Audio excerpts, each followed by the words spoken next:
मराठी तडका आईची कढई या मराठी रेसिपी चॅनलमध्ये तुम्हा सर्वांचं पुन्हा एकदा स्वागत. आज आपण पुरणाची पोळी कशी बनवायची ती बघूयात.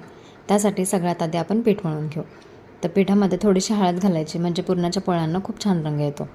पीठ मळायचं, थोडंसं तेल लावायचं आणि झाकून ठेवायचं एक अर्धा तासासाठी. तर तोपर्यंत आपण पुरणाची तयारी करून घेऊयात.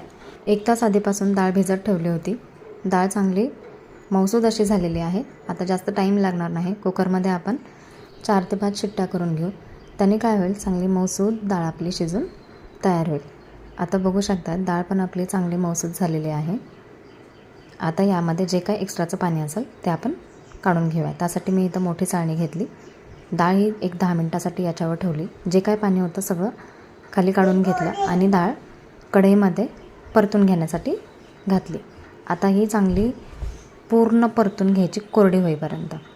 त्यानंतर यामध्ये इलायची आणि बडीशोप 1 चम्मच वाटून यामध्ये मिक्स केलं. ते पण चांगलं मिक्स केलं की 1 वाटी गूळ टाकायचा. 1 वाटी डाळीसाठी 1 वाटी गूळ घेतला आहे मी. डाळ आणि गुळातलं पूर्ण पाणी मिक्स झालं पाहिजे, पूर्ण पाणी आटून गेलं पाहिजे आणि असं आपलं पुरण तयार झालं पाहिजे.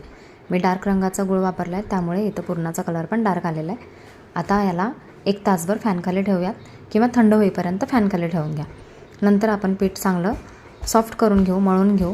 पुन्हा एकदा बघू शकताय पीठ इतकं सुंदर झालेलं आहे आणि पुरण पण आपलं तयार आहे. तर पुरण थोडंसं चिटकेल हाताला, थोडंसं हाताला तेल लावायचं, लाडूसारखा गोळा करायचा, पुरीसारखं त्याला लाटून घ्यायचं आणि या प्रकारे गोळा करून पुरण याच्यामध्ये भरायचं. कमी वाटलं तर तुम्ही थोडंसं वाढवू शकता. आता असं प्लेटिंग करून करून याचा चांगला गोल गोळा करायचा म्हणजे पुरण आपलं बाहेर येणार नाही. आता छान पोळी लाटायला घ्या. माझ्या पोळ्या थोड्याशा मोठ्या आहेत. तुम्हाला थोड्याशा मीडियम साईजच्या हव्या असतील तर पिठाचा गोळा तुम्ही खूप छोटा घ्या. आता सगळ्या बाजूने कडा लाटून घ्यायच्या आहेत आणि आता बघू शकताय पुरण आपलं पूर्ण पोळी भरून पसरलेलं आहे. अजिबात बाहेर निघलं नाही, फुटलं नाही आहे. आता आपली पोळी बघा काय भारी होते. तर तव्यावर थोडंसं पिठाने तेल लावायचं म्हणजे पहिली पोळी पण असली तरी चिटकणार नाही. पलटी करायची, दोन्ही साईडनी तेल लावायचं आणि चांगली भाजून घ्यायची. रंग येईपर्यंत भाजून घ्यायची. बघू शकता आपली पोळी काय मस्त टम्म फुगलेली आहे. तर चला आता गरम गरम पोळी खाऊन घ्या. पुन्हा भेटूयात नवीन रेसिपीसोबत.